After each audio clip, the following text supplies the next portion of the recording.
All right, welcome to TribPreps Playoff Football Edition. We're done with 2 rounds of playoffs now in Wisconsin. Todd Sommerfeldt, editor here at La Crosse Tribune. We have Andrew here from Winona, James here from La Crosse. We were all out of games tonight, and we'll talk about those after I go over a score list here. We're down to, what are we down to, 4 teams for tonight? Yeah. We got a split. We'll start with the biggest schools. In games that we kind of anticipated might go this way, Division 2, Wanakee 42-0 over Central. Division 4, Lodi 49-0 over West Salem.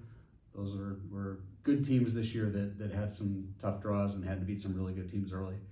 Division 3, Rice Lake 50-20 over Sparta. Onalaska with a win, 35-16 over Medford, a team that destroyed it with a running game in week 2. So the Hilltoppers come back there. Division 5, Aquinas 46, Watertown Luther Prep 22. I was there. Columbus 33, Prairie du Chien 7. James was there. Division 7, Bangor 28-13 over Pepin Alma. And Cashton 40-12 over CFC, which leads to a rematch of the Scenic Bluffs Powers next week in a quarterfinal. Andrew was in Cashton, so we'll talk about that too. Should we start with that one? Sure, we can. That gives us a all-local matchup in Division 7 in a quarterfinal. Cashton beat Bangor 14-10 during the regular season. And Cashton just played a Cashton game tonight, it sounds like. Oh yeah, yep. They pounded the rock hard.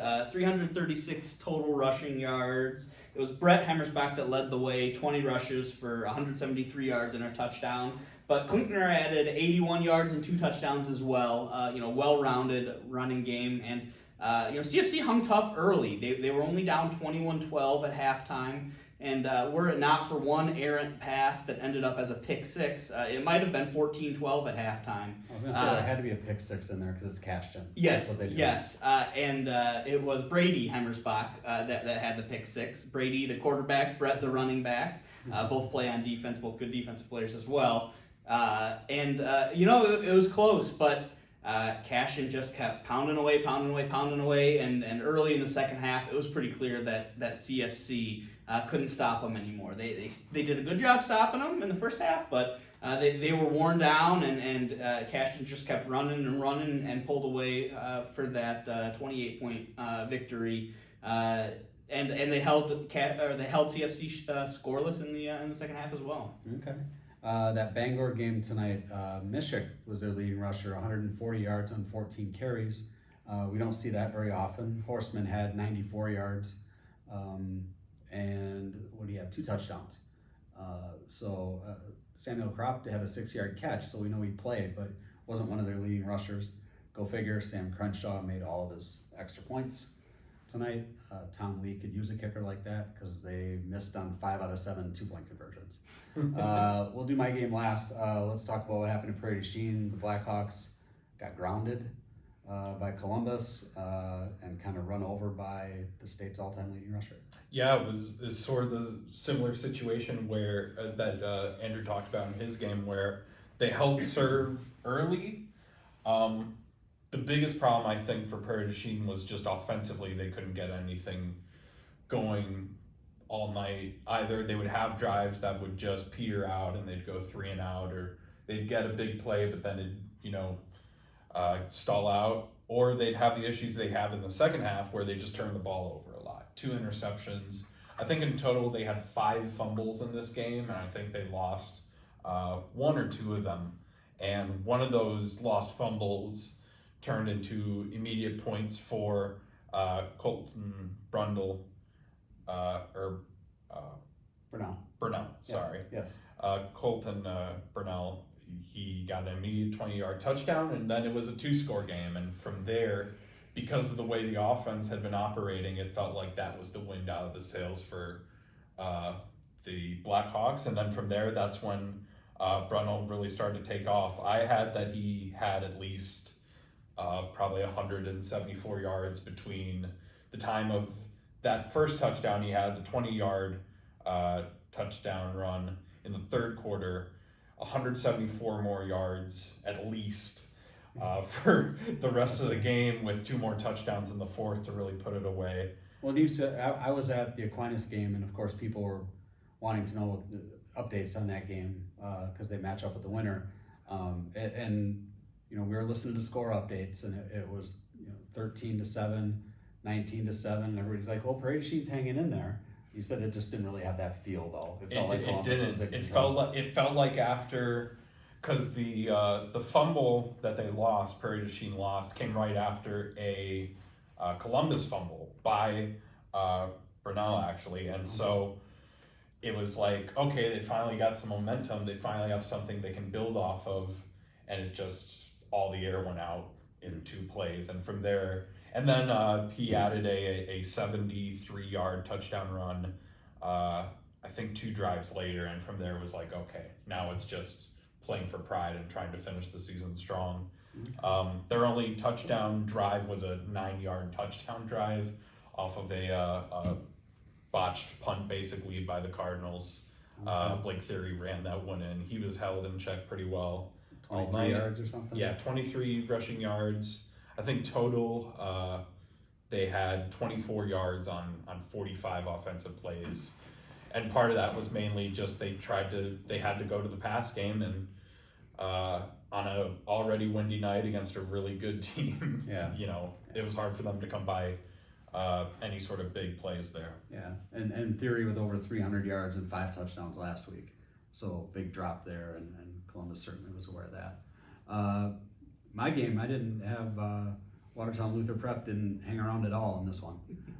Aquinas came out, 4th play of the game, 54-yard touchdown pass to Walter Burns. Interception, I think that one was Trey Barr, followed by a touchdown. Interception, followed by a touchdown. And before you know it, it's 18-0 in this game, and Aquinas was kind of off to the races. Interesting thing in this one was there wasn't just like a dominant game by anybody from Aquinas. They had guys all over the field having big games in this one. David Moline, the running game, I thought Luther Prep was doing a good job with it early, and then next thing you know, here comes Moline with 20 yards, 14 yards, hitting some big plays. They really did a lot of damage on this double handoff that they did. And Moline was the guy carrying the ball. He had 12 carries, 137 yards, and 2 touchdowns. The touchdown one was, I think, 26. The other was 38.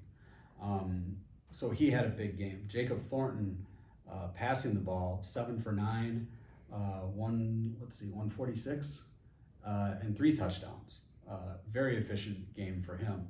Trey Barr, I mentioned, had that interception. He had 2 interceptions tonight, had 2 touchdown catches tonight. Logan Becker caught a 68-yarder from Burns on an option play there. So Burns had a 54-yard catch for touchdown and a 68-yard pass for touchdown. So it was kind of all over the field for Aquinas tonight. I thought they played really well defensively. This game was 32-6 by halftime. So, and I when I talked to Tom Lee after the game, I said, I'm kind of surprised how it went. He said, I'm very surprised. Because this is a team, this prep team beat Westy last week. So I thought this was going to be a tight game. Aquinas made sure it wasn't early by getting those turnovers, and not only getting them, but converting on them. So a big game for Aquinas tonight. Bigger game next week against Columbus. You have 2 state champions from last year. They're going to be playing at UWL. They're going to have to figure out a way to handle Brunel. More like Prairie did in the first half versus the second half. So it'll be interesting to see how they prepare for that challenge. Aquinas has really rounded into form. I mean, Yeah, I was they've at their gotten game better. last week. They lost that season opening game to Prairie du Chine, and people were freaking out. Oh my gosh! Right. Jackson Flottmeyer leaves.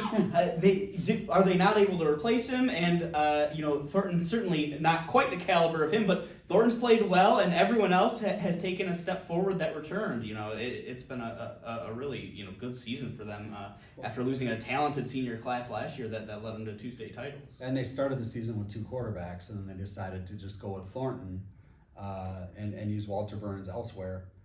He was a really good defensive player for them last year, and he is again this year. But splitting him out, he's very athletic and he can go out and make plays. It was a good decision. I talked to Tom Lee about Jacob Thornton and his progress throughout the season after the game, and he said he works as hard as any quarterback he's ever had, and he said including the kid that was starting for us the last 3 years. Yeah. So Thornton's putting in the time. was just really on with his passes today. I was impressed with the win, the way he was able to get that first one down the field to Burns to really get things going. He also had, maybe it was like a 20 or 25 yard pass, and it was right in front of me to Logan Becker in heavy traffic. I don't know how he got that ball in there. When I saw him rolling, he was rolling to his left, and I saw him, zeroing in on where he was going to go with it, and he threw it. And all I saw were white jerseys from Luther Prep kids, and somehow it's right here in Becker's chest. He catches it at the sideline. It was a phenomenal pass. The interesting thing, real quick, Yeah. that I think is going to be interesting about the Aquinas Columbus game. Columbus, because of the game Blake Theory had, once they sort of took him out of the game and neutralized their rushing attack, it was like, okay, now we can sort of deal with the passing attack.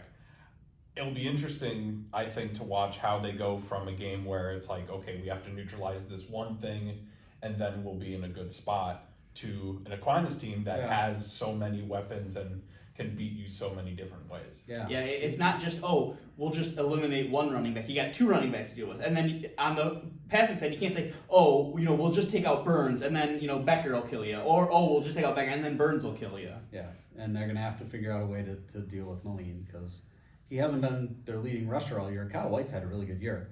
But, Moline, every time he touches the ball, does something big. As Tom Lee said, that's why Wisconsin wants him to go wrestle there. And that's why he's going there to wrestle. So, big night for the Blue Bills kind of all around. So, next week, 3 games. We'll have Bangor at Cashton. These will all be Friday night, 7 o'clock. Bangor at Cashton in Division 7. Columbus will be playing Aquinas at UWL in Division 5. And Onalaska will be going to its old friend Rice Lake. Seems like they play every year in the playoffs. And they'll do it again next Friday night in Rice Lake. So another long trip for the Hilltoppers, but they survived tonight's very well. So we'll have stories, photos, videos, all that from these games on lacrossetribune.com.